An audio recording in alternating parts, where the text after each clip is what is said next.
அனைவருக்கும் இனிய வணக்கம். இந்த பதிவு எதுக்காக அப்படின்னா, நம்ம வடலூரை புனித நகரமாக்கணும் அப்படிங்கிற ஒரு எண்ணம். ஸோ அதை சார்ந்து தான் இப்போ இந்த பதிவு.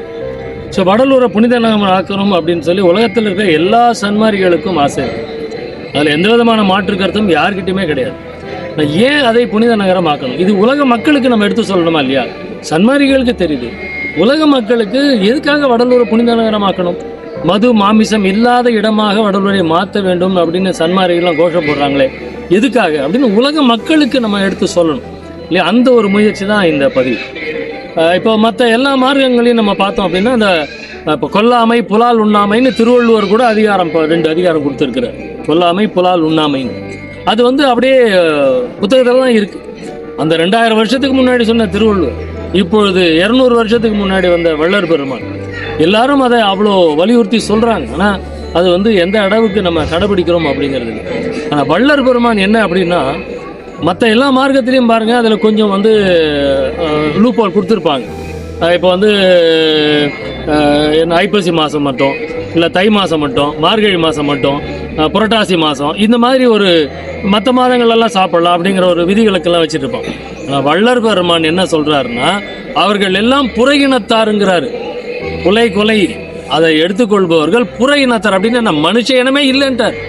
அந்த அளவுக்கு வள்ளல் பெருமான் அந்த கொலை தவிர்க்கிறத அவ்வளவு அத்தாட்சி கொடுக்குறார். அந்த மாதிரி இருக்கக்கூடிய வள்ளல் பெருமானுடைய ஸ்தலங்கள், அவர் பிறந்த இடமான மருதூர் ஆகட்டும், அவர் வாழ்ந்த இடமான அந்த சென்னை 7 கிணறு பகுதி ஆகட்டும், அல்லது அவர் நிறுவிய அந்த தர்மசாலை, அப்புறம் ஞானசபை ஆகிய அந்த வடலூர், அவர் சித்தி பெற்ற அந்த மேட்டுக்குப்பம், இந்த இடங்கள், அவர் வாழ்ந்த கருங்குழி, இந்த இடங்கள் எல்லாமே மது மாமிசமற்ற புனித இடமாக இருக்கணுமா இல்லையா?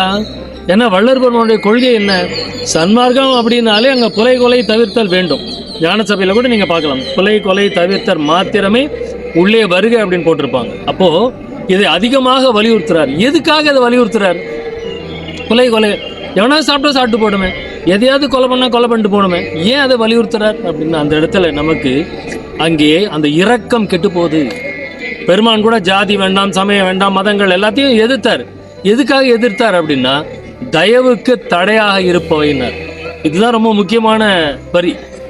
தயவுக்கு தடையாக இருக்கிறது எல்லாத்தையும் வள்ளல் பெருமான் எதிர்க்கிறார். அவ்வளோதாங்க, வேற ஒன்றுமே இல்லை. தயவுக்கு எதெல்லாம் தடையோ அது எல்லாம் சன்மார்க்கத்துக்கு கூடாது அப்படிங்கிறது மட்டும்தான். அதனால இந்த மது மாமிசம் அப்படிங்கிறதெல்லாம் தயவுக்கு தடை. இரக்க சிந்தனையே வராது, கடின சித்தர்களாக இருக்கிறாங்க. அப்படி இருக்கும்பொழுது எப்படி மனித நேயம் எப்படி வரும்? வள்ளல் பெருமான் மனித நேயத்தை தாண்டி ஆன்ம நேயத்தை பற்றி பேசக்கூடியவர். அப்போ மனித நேயம் ஏன் இல்லை எல்லாருக்கிட்டையும்? ஏன் இவ்வளோ நாட்டுக்கு நாடு சண்டை ஏன் வந்துச்சு? இந்த கொலையினால தான் சண்டை. நாட்டுக்கு நாடு சண்டை வருது, வீட்டுக்கு வீடு சண்டை வருது, வீட்டுக்குள்ளார சண்டை வருது. ஏன்? மனித நேயமே இல்லை யார்கிட்டையும். அப்போ மனித நேயம் வரணும்னா என்ன வரணும்? தயவு இருக்கணும், கருணை இருக்கணும், இரக்கம் இருக்கணும். இதெல்லாம் இல்லாத எந்த விஷயமும் வேண்டாம்னு வள்ளல் பெருமான் மறுக்கிறார். அப்போ இப்போ வடலூர்ல அப்படிப்பட்ட வள்ளலாரின் இடங்களாகிய அந்த வடலூர்ல, குறிப்பா வடலூர் அந்த இடத்துல மக்கள் வராங்க அப்படின்னா, அவங்களுக்கு அந்த இடத்துல ஒரு அமைதியையும் மன நிம்மதியும் நம்ம கொடுக்கணும். அப்படிப்பட்ட இடத்துல அமைதி இல்லாம அந்த மாமிச கடைகளையும் மாமிச உணவகங்களையும் பார்க்கும்பொழுது மன அமைதி கெட்டு போயிடும். அவங்க வரக்கூடிய அந்த நோக்கம் என்ன அப்படிங்கிறத நம்ம மனசுல வச்சு இந்த புனித நகரம் ஆக்கக்கூடிய அந்த திட்டத்துல அனைவரும், அனைத்து உலக மக்களும் பங்கெடுத்து கொள்ள வேண்டும். இது நம்ம டிஜிட்டல் முறையில் கையெழுத்து போடுறதுக்கும் வந்துக்கிட்டு இருக்குது. அது வழியாக கையெழுத்து போட்டு கொடுங்க. அதே மாதிரி பேப்பர்லேயும் கையெழுத்து போடுறதுக்கு கேட்டுட்டு இருக்கிறாங்க, அதுலேயும் கையெழுத்து போட்டு கொடுங்க.